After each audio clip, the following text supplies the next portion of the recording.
Can you scope out and describe, what is sustainability engineering? What's the breadth of it? Yeah. What kind of things are important today? Great question. So the way that I describe what we do is we help project teams of owners, developers, architects, engineers, and various other stakeholders in the pursuit of some form of green building certification. How do we walk them through the design and construction process to make their buildings more energy and water efficient, using better products that provide better indoor air quality for occupants and things like that, right? And so we're on board on a project basically from start to finish, right? A lot of times our clients will ask, well, when do you want to be engaged?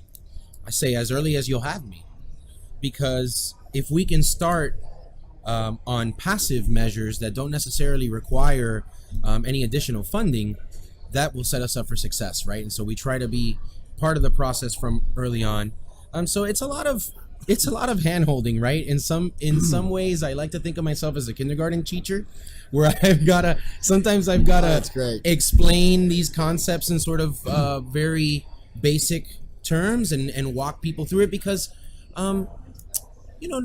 sustainability is not always at the forefront of everybody's minds, right? Especially when in the design and construction industry, everything is, I need it yesterday, right? And a lot of times people fall back into sort of old habits and what they always do.